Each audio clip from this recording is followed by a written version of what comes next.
नमस्कार दोस्तों, मैं हाँ तुहाडा दोस्त मनु मोड़ ते यह अपनी कंप्यूटर दी सैकंड क्लास है। जे तुसीं हाले तक फस्ट क्लास नहीं देखी, पहली क्लास नहीं देखी तां यह क्लास देखने का कोई फायदा नहीं, क्योंकि मैं शुरू तो ही सारा स्टार्टिंग किया, सारा सिलेबस कंप्यूटर का जिहड़ा भी टॉपिक इस दे अकॉर्डिंग क्वेश्चन बनते हैं एग्जाम में शुरू तो शुरू किया। तो पहला क्लास देखोगे जी फस्ट क्लास देखोगे तुसीं, उसके बाद ही तुहानूं सैकंड क्लास समझ आवे, क्योंकि एक स्टोरी की तरह मैं सारी डिटेलिंग विच यह PDF फाइल क्रिएट की हुई है। इस करके समझने की कोशिश करोगे तो सारा कुछ समझ च आ जाएगा। ओके, हुण वीडियो में यस लिख के कमेंट कर दो ताकि थोड़ा जिहा मैनूं मोटिवेट फील होवे कि तुसीं इंटरस्टड हो कंप्यूटर क्लास में। ओके, हुण आपां अपना नैक्सट चैप्टर है जिहड़ा डेवलपमेंट ऑफ कंप्यूटर स्टार्ट कर लेना। ओके, सब तो पहले जिमें एज इट मैं नोट्स बनाए हैं, तुसीं भी एज इट नोट्स बनाते रहो तां जो तुहानूं सारा कुछ समझ लगता रहे। ओके, हुण स्टार्ट करते हैं डेवलपमेंट ऑफ कंप्यूटर। देखो कई बार एग्जाम विच दुनिया का पहला गणक यंत्र पूछा जाता है। गणक यंत्र मतलब कैलकुलेट करने वाली डिवाइस, तो वह याद रखियो एवेकस सी। एवेकस की होंगे दोस्तों, एक इस तरह का मतलब कि बॉक्स होंगे, ठीक है। उस बिच लाइना जिहदे इस तरह लाइना दे विच मोती परोए होंगे ने, इन्हां मोतियां नूं उपर नीचे करके गिणती की जाती सी, ठीक है। यह चीज़ सी एक एवेकस का नाम दिता गया सी। एवेकस का आविष्कार चीन विच होया, चीन के बेबीलोन शहर विच होया, ठीक है। ये दो नाम याद रखो, एग्जाम में बहुत पूछे जाते हैं कि पहला गणक यंत्र एवेकस का आविष्कार कित्थे होया सी ते किहने कीता सी यह आविष्कार। टिम क्रीमिनर ने कीता सी, ठीक है। टिम क्रीमिनर द्वारा इसका आविष्कार किया गया सी। ओके, इस तो बाद आपां नैक्सट गल करिए मेन देखो जदों एवेकस का आविष्कार हो गया तो इसनूं थोड़ा जिहा एडवांस किया गया। एडवांस करके की खोज की गई, पास्कलाइन की खोज की गई, ठीक है दोस्तों। ये पास्कलाइन की चीज़ सी, जो एवेकस का निर्माण होया सी उसनूं थोड़ा जिहा एडवांस करके इसनूं पास्कलाइन का नाम दिता। यह भी कैलकुलेटिंग डिवाइस सी, ठीक है। कैलकुलेटिंग मतलब कि गणक करने वाला यंत्र से यह। इसकी जिहड़ी खोज सी किस द्वारा की गई सी, ब्लेज पास्कल द्वारा की गई सी। वैरी इंपोर्टेंट एग्जाम विच आविष्कारक या डिस्कवरर का नाम पूछा जाता है। तो कदों हुई सी इसकी खोज? 1642 ईस्वी में इसकी खोज हुई सी। ओके, किने कि मतलब कि इसका नाम की रखा गया सी पास्कलाइन गणक, आप पंजाबी में कह सकते हैं। इसकी खोज की गई सी। ओके, हुण आपां स्टार्ट करिए। इसका काम की सी, यह यंत्र जोड़ ते घटाओ कर सकता, सिर्फ जोड़ ते घटाओ कर सकता सी, इस करके इसनूं एडिंग मशीन भी कहा जाता है। SSC के एग्जाम में यह क्वेश्चन पूछा गया सी कि किहड़ी मतलब किहड़ा डिवाइस है जिसनूं एडिंग मशीन का नाम दिता जाता है। तो याद रखियो पास्कलाइन गणक है, ठीक है। इस तरह के क्वेश्चन वैरी इंपोर्टेंट होंगे एग्जाम में, तो इस उपर स्टार लगाते रहो, ठीक है। जिन्होंने उपर स्टार लग्या वो वैरी इंपोर्टेंट है एग्जाम के पॉइंट ऑफ व्यू नाल। हुण गल करिए जदों यह डिस्कवर हो गया पास्कलाइन, यह जो डिस्कवर किया उस तो बाद इसनूं थोड़ा होर एडवांस किया गया। फिर की हुआ, डिफेंस इंजन की खोज हुई, जी कि मैं पिछली क्लास में फस्ट क्लास में तुहानूं इस बारे पूरा ब्रीफली समझाया सी डिफरेंस इंजन बारे, वो क्लास जाके देख लियो, ठीक है। डिफरेंस इंजन की खोज 1822 ईस्वी में हुई। किने की? चार्ल्स बेबेज द्वारा की गई, जिन्हों कंप्यूटर का पिता कहा जाता, चार्ल्स बेबेज, ठीक है। इस तो बाद इसनूं थोड़ा डिफरेंस इंजन में थोड़ा होर एडवांस किया गया, तो एनालिटिकल इंजन की खोज की गई, ठीक है। इसकी खोज कदों हुई? 1833 ईस्वी में हुई, चार्ल्स बेबेज द्वारा ही की गई सी इसकी खोज भी। ओके, ये गल्लां नोट रखियो। आपां की है लै वाइज चलने हैं, मतलब कि हौली हौली जिहड़ा स्टार्ट होया सी उस तो उपर आपां जनरेशन बारे भी पढ़ांगे, कंप्यूटर की जनरेशन किवें स्टार्ट हुई सी, सारा कुछ मैं तुहानूं दस्सांगा, ठीक है। एनालिटिकल इंजन तो बाद उसनूं होर एडवांस करने की कोशिश की गई, तो एक मार्क 1 नामक कंप्यूटर तैयार किया गया। मार्क 1 कंप्यूटर का जिहड़ा समा अंतराल से एक जनरेशन होंदा, जिवें जनरेशन की पीढ़ी होंदी है ना, उसका टाइमिंग होंदी है। उस तरह मार्क 1 कंप्यूटर 1937 तो लैके 1944 तक इस पर काम किया गया, ठीक है। इस समय अंतराल के विचकार इस पर काम होया, तो इस टाइम दौरान इसनूं पूरा किया गया। ओके, तो इस आविष्कारक का नाम की सी? कई बार मार्क 1 कंप्यूटर की खोज किसने की सी, तो ये पूछ लिया जाता एग्जाम में, तो याद रखो हावर्ड आइकेन द्वारा की गई सी, ठीक है। हावर्ड आइकेन वैरी इंपोर्टेंट नाम है। चार्ल्स बेबेज तो बाद यह साइंटिस्ट ने जिन्हों का नाम आता, ओके, कंप्यूटर की जनरेशन में, ठीक है। नाम की सी? हावर्ड आइकेन द्वारा बनाया गया सी। कई बार एग्जाम में पूछ लिया जाता कि मार्क 1 कंप्यूटर है जिहड़ा किस कंपनी ने बनाया सी, तो याद रखो IBM कंपनी ने बनाया सी। हुण तुहाडे माइंड में आ गया कि IBM कंपनी है 1937 वेले की कंपनी है, जी हाँ, बहुत पुरानी कंपनी है। तो इसका पूरा नाम भी कई बहुत बार एग्जाम में पूछा गया कि IBM की फुल फॉर्म की है, मतलब इसका पूरा नाम की है। तो याद रखो इंटरनेशनल बिजनेस मशीन इसका पूरा नाम है। तो IBM की शुरुआत कदों हुई सी? 16 जून 1911 ईस्वी में की गई सी। ठीक है, मेन जोड़े पॉइंट होंगे हैं ना एग्जाम के ओरीएंटड, वो इसमें नोट्स विच हैंडमेड नोट्स ने इन्हों इनकलूड किए हुए हैं तो वैरी इंपोर्टेंट ने एग्जाम के लिए। तां करके सिर्फ वीडियो में देखो ना, नाल दी नाल राइट डाउन करते रहो तो अपने हत्थी अपने नोट्स बनाते रहो। ओके, तो कई बार IBM का हैडकुआटर पूछा जाता तो न्यूयॉर्क विच है, USA विच। ठीक है, एंड कुछ होर पॉइंट गल करिए, पॉइंटां की गल करिए, यह वर्ल्ड का फस्ट इलैक्ट्रॉनिक ऑटोमैटिक मशीन सी जो कैलकुलेटिंग के काम आती सी, मतलब कि ऑटोमैटिक सी प्लस इलैक्ट्रॉनिक सी। ठीक है, तो कैलकुलेटिंग का काम भी करते सी। ओके, ये भी याद रखियो, कई बार एग्जाम में पूछ लिया जाता है। इस तो बाद IBM का पहला नाम की सी? देखो 1944 तो पहला IBM का एक होर नाम सी। ठीक है, उसका नाम की सी? Computing tableting recording. इस तो बाद चेंज करके IBM इसका नाम रखा गया। ओके, हुण मार्क 1 की गल होगी। इस तो बाद मार्क 1 थोड़ा होर अपग्रेड किया गया। ठीक है, मार्क 1 थोड़ा होर अपग्रेड करने तो बाद इसका नाम की रखा गया? ENIAC कंप्यूटर रखा गया। ENIAC वैरी इंपोर्टेंट है, एग्जाम में बहुत बार यह नाम देखने को मिलता है। इसकी फुल फॉर्म भी तुम याद रखो, electronic numerical integrated and calculator इसका पूरा नाम सी। ओके, इसका विकास कदों होया सी? 1946 ईस्वी विच यह बनया सी। किहदे द्वारा बनाई गई सी? JP एकार्ट द्वारा अते जॉन मुशेली द्वारा। ठीक है, यह दो नाम याद रखियो जिन्हें ENIAC कंप्यूटर की काढ़ कढ़ी सी। इस तो इलावा ENIAC दुनिया का फस्ट इलैक्ट्रॉनिक डिजिटल कंप्यूटर है। देखो इलैक्ट्रॉनिक का अपना मार्क 1 भी सी है ना, पर यह इलैक्ट्रॉनिक प्लस डिजिटल कंप्यूटर से। ओके, ये पॉइंट भी नोट कर लो।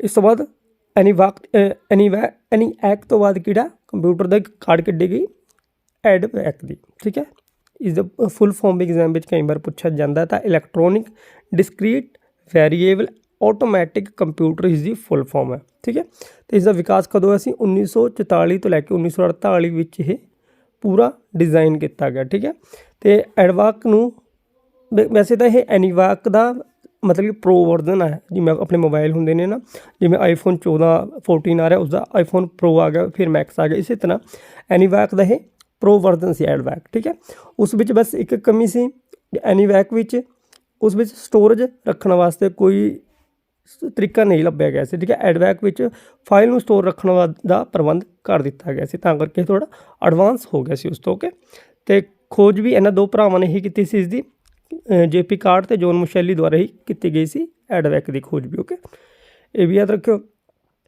इस तो बाद बारी आउंदी है UNIVAC कंप्यूटर की।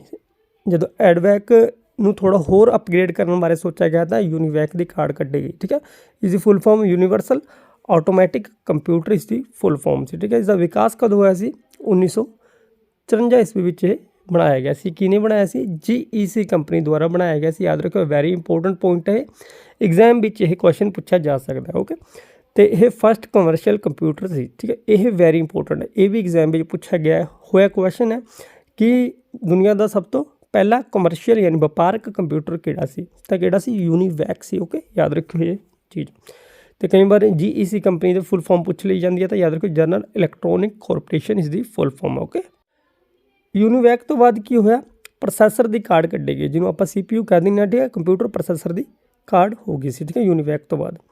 तो इसकी खोज कंप्यूटर एग्जाम में पूछा जाता है कि कंप्यूटर प्रोसैसर की खोज कदों हुई? 1970 ईस्वी विच हुई सी। ठीक है, तो पहला प्रोसैसर किहड़ी कंपनी ने बनाया सी? इंटेल द्वारा बनाया गया सी। इंटेल द्वारा किहड़ा प्रोसैसर बनाया गया सी? इंटेल 4004। ठीक है, तुसीं नाम ये सुनिया होगा, ये इंटेल का पहला प्रोसैसर थी। ठीक है, तो इस तो बाद ਆਪਾਂ ਬਾਰੀ ਆਉਂਦੀ ਆਪਣੀ ਜਨਰੇਸ਼ਨ ਦੀ, ਜਿਹਨੂੰ ਆਪਾਂ ਕਲਾਸੀਫਿਕੇਸ਼ਨ ਆਫ ਕੰਪਿਊਟਰ ਦੇ ਨਾਮ ਨਾਲ ਜਾਣਦੇ ਹਾਂ। ਦੇਖੋ ਕੰਪਿਊਟਰ ਨੂੰ ਕਲਾਸੀਫਿਕੇਸ਼ਨ ਕਿਵੇਂ ਕੀਤੀ ਜਾਂਦੀ ਹੈ computer the? On the basis of hardware ਦੇ ਬੇਸ 'ਤੇ ਕਰ ਸਕਦੇ ਹਾਂ ਆਪਾਂ, ਕੰਪਿਊਟਰ ਦੇ ਵਰਕ ਦੇ ਬੇਸ 'ਤੇ ਕਰ ਸਕਦੇ ਹਾਂ, ਅਤੇ ਕੰਪਿਊਟਰ ਦੇ ਸਾਈਜ਼ ਦੇ ਬੇਸ 'ਤੇ ਕਰ ਸਕਦੇ ਹਾਂ।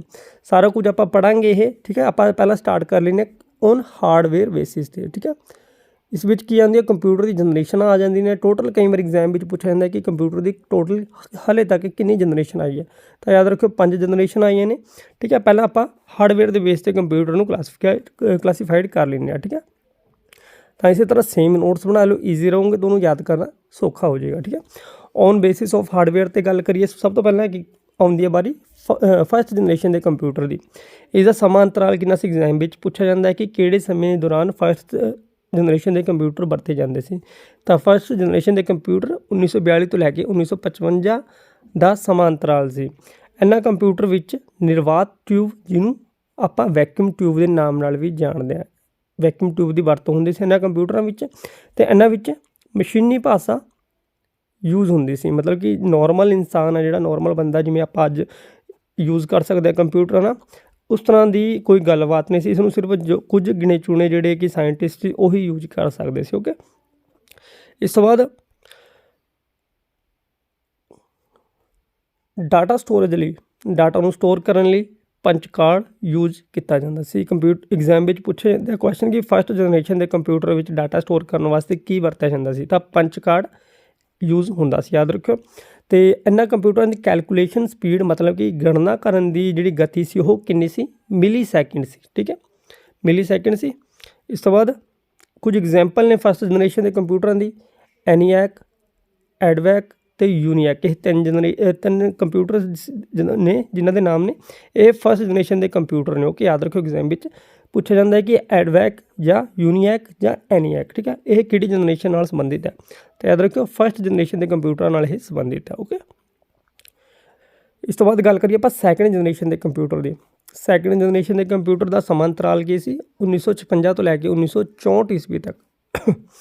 ਠੀਕ ਹੈ, ਇਹਨਾਂ ਵਿੱਚ ਕੀ ਯੂਜ਼ ਹੁੰਦਾ ਸੀ, ਟਰਾਂਜਿਸਟਰ ਯੂਜ਼ ਕੀਤੇ ਜਾਂਦੇ ਸੀ, ਟਰਾਂਜਿਸਟਰ ਯੂਜ਼ ਹੁੰਦੇ ਸੀ। ਅਤੇ ਇਹ ਟਰਾਂਜਿਸਟਰ ਇੱਥੇ ਤੁਸੀਂ ਨੋਟ ਕਰ ਲਿਓ, ਸਭ ਤੋਂ ਪਹਿਲਾਂ ਟਰਾਂਜਿਸਟਰ ਕਿਹੜੀ ਕੰਪਨੀ ਦੁਆਰਾ ਬਣਾਏ ਗਏ ਸੀ, ਬੈਲ ਲੈਬੋਰਟਰੀ ਨਾਮਕ ਇੱਕ ਕੰਪਨੀ ਹੈ ਜਿਸ ਵਿੱਚ ਕਈ ਤਰ੍ਹਾਂ ਦੇ ਖੋਜ ਕਾਰਡ ਕੱਢੀਆਂ ਜਾਂਦੀਆਂ। ਠੀਕ ਹੈ, ਬੈਲ ਲੈਬ ਦੁਆਰਾ ਇਹ ਬਣਾਇਆ ਗਿਆ ਸੀ। ਓਕੇ, ਇਹ ਵੀ ਯਾਦ ਰੱਖਿਓ।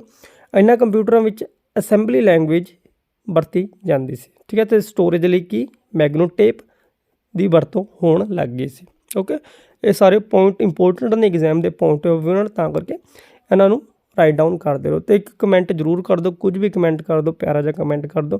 ਠੀਕ ਹੈ, ਕਮੈਂਟ ਦੇ ਬੇਸ 'ਤੇ ਹੀ ਮੇਰਾ ਅੱਗੇ ਮਨ ਕਰਦਾ ਹੈ ਕਿ ਤੁਹਾਨੂੰ ਮੈਂ ਹੋਰ ਕਲਾਸਿਸ ਪ੍ਰੋਵਾਈਡ ਕਰਾਵਾਂ। ਅਤੇ ਇਸ ਵਿੱਚ ਕੈਲਕੂਲੇਟਿੰਗ ਸਪੀਡ ਕਿੰਨੀ ਹੋ ਗਈ ਸੀ, ਮਾਈਕਰੋ ਸੈਕਿੰਡ ਹੋ ਗਈ ਸੀ, ਮਤਲਬ ਹੋਰ ਘੱਟ ਗਈ ਸੀ, ਹੋਰ ਜਲਦੀ ਸੋਲਵ ਕਰਨ ਲੱਗੇ ਸੀ, ਮਤਲਬ ਕਿ ਜੋ ਵੀ ਗਿਣਤੀ ਕਰਨੀ ਸੀ ਨਾ, ਹੋਰ ਜਲਦੀ ਇਨਕਰੀਜ਼ਮੈਂਟ ਹੋ ਗਈ ਸੀ। ਅਤੇ ਇਸ ਜਨਰੇਸ਼ਨ ਸੈਕਿੰਡ ਜਨਰੇਸ਼ਨ ਵਿੱਚ ਆਪਾਂ ਨੂੰ ਕੋਬੋਲ, ਫੋਰਟਾਨ ਅਸੈਂਬਲੀ ਲੈਂਗੁਏਜ ਦੂਜੀ ਪੀੜ੍ਹੀ ਦੀ ਐਗਜ਼ਾਮਪਲ ਹੈ। ਠੀਕ ਹੈ, ਮਤਲਬ ਕਿ ਆਪਾਂ ਨੂੰ ਜਾਣੂ ਕਰਵਾਇਆ ਕੋਬੋਲ ਭਾਸ਼ਾ ਕਿਹੜੀ ਹੁੰਦੀ ਆ, ਫੋਰਟਾਨ ਭਾਸ਼ਾ ਕਿਹੜੀ ਹੁੰਦੀ ਆ, ਅਸੈਂਬਲੀ ਲੈਂਗੁਏਜ ਕਿਹੜੀ ਹੁੰਦੀ ਹੈ। ਠੀਕ ਹੈ, ਆਪਾਂ ਨੂੰ ਕਦੋਂ ਪਤਾ ਲੱਗਿਆ, ਇਹ ਸੈਕਿੰਡ ਜਨਰੇਸ਼ਨ ਦੀ ਕੰਪਿਊਟਰ ਵਿੱਚ। ਓਕੇ, ਯਾਦ ਰੱਖਿਓ, ਇਹ ਵੀ ਐਗਜ਼ਾਮ ਵਿੱਚ ਪੁੱਛਿਆ ਜਾਂਦਾ ਕਿ ਕੋਬੋਲ ਜਾਂ ਫੋਰਟਾਨ ਬਾਰੇ ਪੁੱਛਿਆ ਜਾਵੇਗਾ ਕਿ ਇਹ ਭਾਸ਼ਾ ਕਿਹੜੀ ਜਨਰੇਸ਼ਨ ਦੇ ਕੰਪਿਊਟਰ ਵਿੱਚ ਆਈ ਸੀ, ਤਾਂ ਯਾਦ ਰੱਖੋ ਸੈਕਿੰਡ ਜਨਰੇਸ਼ਨ ਦੇ ਕੰਪਿਊਟਰ ਵਿੱਚ। ਓਕੇ, ਇਸ ਤੋਂ ਬਾਅਦ ਗੱਲ ਕਰੀਏ ਥਰਡ ਜਨਰੇਸ਼ਨ ਦੇ ਕੰਪਿਊਟਰ ਦੀ। ਇਸਦਾ ਸਮਾਂ ਅੰਤਰਾਲ ਦੀ ਗੱਲ ਕਰੀਏ 1965 ਤੋਂ ਲੈ ਕੇ 1975 ਦਾ ਇਸਦਾ ਸਮਾਂ ਅੰਤਰਾਲ ਸੀ। ਇਹਨਾਂ ਵਿੱਚ IC ਦੀ ਵਰਤੋਂ ਕੀਤੀ ਜਾਂਦੀ ਸੀ। IC ਦੀ ਫੁੱਲ ਫਾਰਮ ਕਈ ਵਾਰ ਐਗਜ਼ਾਮ ਵਿੱਚ ਪੁੱਛ ਲਈ ਜਾਂਦੀ ਹੈ, ਤਾਂ ਇੰਟੀਗ੍ਰੇਟਡ ਚਿਪ ਇਸ ਨੂੰ ਕਿਹਾ ਜਾਂਦਾ। ਅਤੇ ਇਹਨਾਂ ਵਿੱਚ ਟਾਈਮ ਸ਼ੇਅਰਿੰਗ ਸਿਸਟਮ ਦੁਆਰਾ ਆਪਰੇਟ ਹੋਣ ਲੱਗੇ ਸੀ। ਟਾਈਮ ਸ਼ੇਅਰਿੰਗ ਸਿਸਟਮ ਇਹਨਾਂ ਕੰਪਿਊਟਰਾਂ ਵਿੱਚ ਯੂਜ਼ ਹੁੰਦਾ ਸੀ। ਇਸ ਤੋਂ ਇਲਾਵਾ ਡਾਟਾ ਸਟੋਰੇਜ ਲਈ ਹਾਰਡ ਡਿਸਕ ਅਤੇ ਮੈਗਨੈਟਿਕ ਟੇਪ ਦੀ ਵਰਤੋਂ ਕੀਤੀ ਜਾਣ ਲੱਗੀ ਸੀ। ਓਕੇ, ਇਹ ਪੁਆਇੰਟ ਵੀ ਨੋਟ ਕਰ ਲਿਓ। ਅਤੇ ਕੈਲਕੂਲੇਟਿੰਗ ਸਪੀਡ ਆਪਾਂ ਜਿਹਨੂੰ ਕਹਿੰਦੇ ਹਾਂ, ਗਿਣਤੀ ਕਰਨ ਦੀ ਗਤੀ ਸੀ ਜਿਹੜੀ, ਉਹ ਨੈਨੋ ਸੈਕਿੰਡ ਹੋ ਗਈ ਸੀ, ਮਤਲਬ ਹੋਰ ਜ਼ਿਆਦਾ ਇਹਨਾਂ ਨੇ ਅਪਗ੍ਰੇਡ ਕਰ ਦਿੱਤੀ ਸੀ। ਅਤੇ ਕਈ ਵਾਰ ਐਗਜ਼ਾਮ ਵਿੱਚ ਇਹ ਪੁਆਇੰਟ ਵੀ ਪੁੱਛੇ ਜਾਂਦੇ ਨੇ ਕਿ ਜਿਹੜੇ ਇਹ ਕੀਬੋਰਡ ਹੈ, ਮਾਊਸ ਹੈ, ਮੋਨੀਟਰ ਹੈ, ਰੈਮ, ਰੋਮ, ਇਹ ਆਪਾਂ ਨੂੰ ਕਿਹੜੀ ਜਨਰੇਸ਼ਨ ਦੀ ਕੰਪਿਊਟਰ ਦੀ ਜਨਰੇਸ਼ਨ ਵਿੱਚ ਦੇਖਣ ਨੂੰ ਮਿਲੇ, ਮਤਲਬ ਕਿ ਵਰਤੋਂ ਕਰਨ ਨੂੰ ਮਿਲੇ, ਤਾਂ ਯਾਦ ਰੱਖੋ ਤੀਜੀ ਜਨਰੇਸ਼ਨ ਦੇ ਕੰਪਿਊਟਰ ਵਿੱਚ ਇਹ ਆਪਾਂ ਨੂੰ ਜਾਣੂ ਕਰਵਾਈ ਸੀ। ਓਕੇ, ਇਸ ਤੋਂ ਬਾਅਦ ਫੋਰਥ ਜਨਰੇਸ਼ਨ ਦੇ ਕੰਪਿਊਟਰਾਂ ਦੀ ਗੱਲ ਕਰੀਏ 1976 ਤੋਂ ਲੈ ਕੇ 1990 ਦਾ ਜਿਹੜਾ ਸਮਾਂ ਅੰਤਰਾਲ ਸੀ, ਉਹ ਫੋਰਥ ਜਨਰੇਸ਼ਨ ਦੇ ਕੰਪਿਊਟਰਾਂ ਦਾ ਸੀ। ਠੀਕ ਹੈ, ਇਸ ਜਨਰੇਸ਼ਨ ਵਿੱਚ ਮਾਈਕਰੋ ਪ੍ਰੋਸੈਸਰ ਅਤੇ VLSI ਦੀ ਵਰਤੋਂ ਹੋਣ ਲੱਗੀ ਸੀ। ਠੀਕ ਹੈ, ਮਾਈਕਰੋ ਪ੍ਰੋਸੈਸਰ ਅਤੇ VLSI ਦੀ ਵਰਤੋਂ ਹੋਣ ਲੱਗੀ ਸੀ। ਅਤੇ ਇਹਨਾਂ ਵਿੱਚ ਆਪਾਂ ਨੂੰ C ਲੈਂਗੁਏਜ ਅਤੇ ਯੂਨੀਐਕਸ ਲੈਂਗੁਏਜ ਦੀ ਵਰਤੋਂ ਵੀ ਕੀਤੀ ਜਾਣ ਲੱਗੀ। ਠੀਕ ਹੈ, ਮਤਲਬ ਕਿ ਆਪਾਂ ਨੂੰ ਸਮਝ ਆਉਣ ਲੱਗੀ ਕਿ ਇਹ ਲੈਂਗੁਏਜ ਵੀ ਹੈ, ਸੀ ਲੈਂਗੁਏਜ ਵੀ ਹੁੰਦੀ ਹੈ ਅਤੇ ਯੂਨਿਕਸ ਲੈਂਗੁਏਜ ਵੀ ਹੁੰਦੀਆਂ ਨੇ। ਠੀਕ ਹੈ, ਅਤੇ ਡਾਟਾ ਸਟੋਰੇਜ ਲਈ ਸੈਮੀ ਕੰਡਕਟਰ ਮੈਮਰੀ ਦੀ ਵਰਤੋਂ ਕੀਤੀ ਜਾਣ ਲੱਗ ਪਈ। ਇਹ ਵੀ ਨੋਟ ਕਰ ਲਓ, ਵੈਰੀ ਇੰਪੋਰਟੈਂਟ ਹੈ। ਕੈਲਕੂਲੇਟਿੰਗ ਸਪੀਡ ਹੈ ਜਿਹੜੀ ਆਪਣੀ ਜੋੜ ਘਟਾਓ ਕਰਨ ਦੀ ਸਪੀਡ ਹੈ, ਗਿਣਤੀ ਕਰਨ ਦੀ ਸਪੀਡ ਆ, ਉਹ ਪੀਕੋ ਸੈਕਿੰਡ ਹੋ ਗਈ ਅਤੇ ਹੋਰ ਇਹ ਅਪਗ੍ਰੇਡ ਕਰ ਦਿੱਤੀ ਗਈ। ਓਕੇ, ਅਤੇ ਇਸ ਤੋਂ ਇਲਾਵਾ ਕਈ ਵਾਰ ਐਗਜ਼ਾਮ ਵਿੱਚ ਪੁੱਛਿਆ ਜਾਂਦਾ ਹੈ ਕਿ ਲੈਨ, ਮੈਨ, ਵੈਨ, ਵਿੰਡੋਜ਼, MS ਅਤੇ ਡੋਸ। ਠੀਕ ਹੈ, ਇਹ ਆਪਾਂ ਨੂੰ ਕਿਹੜੀ ਜਨਰੇਸ਼ਨ ਵਿੱਚ ਦੇਖਣ ਨੂੰ ਮਿਲੇ, ਤਾਂ ਯਾਦ ਰੱਖਿਓ ਕੰਪਿਊਟਰ ਦੀ 4th ਜਨਰੇਸ਼ਨ ਵਿੱਚ ਇਹ ਆਪਾਂ ਨੂੰ ਦੇਖਣ ਨੂੰ ਮਿਲੀ ਸੀ। ਠੀਕ ਹੈ, ਇਸ ਤੋਂ ਬਾਅਦ ਗੱਲ ਕਰੀਏ 5ਵੀਂ ਜਨਰੇਸ਼ਨ ਦੀ। 5th ਜਨਰੇਸ਼ਨ ਜਿਹੜੀ 1990 ਤੋਂ ਲੈ ਕੇ ਅੱਜ ਤੱਕ ਦੇ ਆਪਾਂ ਕੰਪਿਊਟਰ ਯੂਜ਼ ਕਰ ਰਹੇ ਹਾਂ। ਠੀਕ ਹੈ, ਇਹ 5th ਜਨਰੇਸ਼ਨ ਦੇ ਕੰਪਿਊਟਰ ਵਿੱਚ ਆਉਂਦੇ ਨੇ। ਓਕੇ, ਯਾਦ ਰੱਖਿਓ ਚੀਜ਼। ਇਸ ਵਿੱਚ ULSI ਦੀ ਵਰਤੋਂ ਹੋਣ ਲੱਗੀ। ਅੱਜ ਆਪਾਂ ULSI ਦੀ ਵਰਤੋਂ ਕਰਦੇ ਹਾਂ ਕੰਪਿਊਟਰ ਵਿੱਚ। ਇਸ ਤੋਂ ਇਲਾਵਾ ਮਲਟੀਮੀਡੀਆ ਟੈਕਨੋਲੋਜੀ ਤੋਂ ਵੀ ਜਾਣੂ ਕਰਵਾਇਆ, ਜਿਸ ਵਿੱਚ ਆਪਾਂ ਗਾਣੇ ਵੀ ਸੁਣ ਸਕਦੇ ਹਾਂ, ਵੀਡੀਓ ਕਾਲ ਵੀ ਕਰ ਸਕਦੇ ਹਾਂ, ਵੀਡੀਓ ਵੀ ਦੇਖ ਸਕਦੇ, ਗੇਮ ਵੀ ਦੇਖ ਸਕਦੇ ਹਾਂ। ਇਹ ਸਾਰਾ ਕਿਹਦੇ ਕਾਰਨ ਹੋ ਸਕਿਆ? ਮਲਟੀਮੀਡੀਆ ਟੈਕਨੋਲੋਜੀ ਦੇ ਕਾਰਨ। ਓਕੇ, ਅਤੇ ਡਾਟਾ ਸਟੋਰੇਜ ਲਈ ਇਸ ਵਿੱਚ ਆਪਟੀਕਲ ਡਿਸਕ ਦੀ ਵਰਤੋਂ ਕੀਤੀ ਜਾਣ ਲੱਗ ਪਈ 5th ਜਨਰੇਸ਼ਨ ਦੇ ਕੰਪਿਊਟਰਾਂ ਵਿੱਚ। ਓਕੇ, ਅਤੇ ਕੈਲਕੂਲੇਟਿੰਗ ਸਪੀਡ ਐਗਜ਼ਾਮ ਵਿੱਚ ਇਹ ਵੈਰੀ ਇੰਪੋਰਟੈਂਟ ਹੈ, ਬਹੁਤ ਵਾਰ ਪੁੱਛਿਆ ਗਿਆ ਕਿ 5th ਜਨਰੇਸ਼ਨ ਦੇ ਕੰਪਿਊਟਰਾਂ ਦੀ ਗਣਨਾ ਕਰਨ ਦੀ ਸਮਰੱਥਾ ਜਾਂ ਗਤੀ ਕਿੰਨੀ ਹੁੰਦੀ ਹੈ, ਤਾਂ ਯਾਦ ਰੱਖੋ 3 GHz ਤੋਂ ਜ਼ਿਆਦਾ। ਠੀਕ ਹੈ, ਬਸ ਇਹ ਚੀਜ਼ ਤੁਸੀਂ ਯਾਦ ਰੱਖਣੀ ਹੈ, ਇਹਦੀ 3 GHz ਤੋਂ ਜ਼ਿਆਦਾ ਕੈਲਕੂਲੇਟਿੰਗ ਦੀ ਸਪੀਡ ਹੁੰਦੀ ਹੈ। ਓਕੇ, ਅਤੇ ਕਈ ਵਾਰ ਐਗਜ਼ਾਮਪਲ ਪੁੱਛ ਲਈ ਜਾਂਦੀ ਹੈ। ਲੈਪਟੋਪ ਹੈ ਜਿਹੜੇ ਅਤੇ ਸੁਪਰ ਕੰਪਿਊਟਰ ਹੈ, ਇਹ ਉਦਾਹਰਣ ਹੈ 5th ਜਨਰੇਸ਼ਨ ਦੇ ਕੰਪਿਊਟਰਾਂ ਦੇ। ਓਕੇ, ਹੁਣ ਸਵਾਲ ਤੁਹਾਡੇ ਵਾਸਤੇ, ਜੇ ਤੁਸੀਂ ਧਿਆਨ ਨਾਲ ਕਲਾਸ ਦੇਖੀ ਹੋਵੇਗੀ ਤਾਂ ਇਹ 3 ਸਵਾਲ ਨੇ, ਇਹਨਾਂ ਦੇ ਜਵਾਬ ਜ਼ਰੂਰ ਦਿਓ ਵੀਡੀਓ ਵਿੱਚ ਕਮੈਂਟ ਕਰਕੇ। ਓਕੇ, ਰੈਮ ਦਾ ਇਸਤੇਮਾਲ ਕਿਸ ਜਨਰੇਸ਼ਨ ਦੇ ਕੰਪਿਊਟਰ ਵਿੱਚ ਹੋਇਆ ਸੀ? ਓਕੇ, ਇਸ ਤੋਂ ਇਲਾਵਾ ਦੂਜਾ ਕੁਐਸਚਨ ਹੈ VLSI ਦਾ ਇਸਤੇਮਾਲ ਕਿਸ ਜਨਰੇਸ਼ਨ ਦੇ ਕੰਪਿਊਟਰ ਵਿੱਚ ਹੋਇਆ ਸੀ? ਅਤੇ ਮਾਈਕਰੋ ਪ੍ਰੋਸੈਸਰ ਦਾ ਇਸਤੇਮਾਲ ਕਿਹੜੀ ਜਨਰੇਸ਼ਨ ਦੇ ਕੰਪਿਊਟਰ ਵਿੱਚ ਹੋਇਆ? ਇਹ 3 ਸਵਾਲ ਹੈ। ਠੀਕ ਹੈ, ਜੇ ਤੁਸੀਂ ਧਿਆਨ ਨਾਲ ਦੇਖੀ ਹੈ ਕਲਾਸ ਤਾਂ ਈਜ਼ੀਲੀ ਤੁਹਾਨੂੰ ਇਹ ਸਵਾਲ ਦੇ ਆਨਸਰ ਪਤਾ ਹੋਣੇ ਚਾਹੀਦੇ ਨੇ, ਅਤੇ ਵੀਡੀਓ ਵਿੱਚ ਕਮੈਂਟ ਕਰਕੇ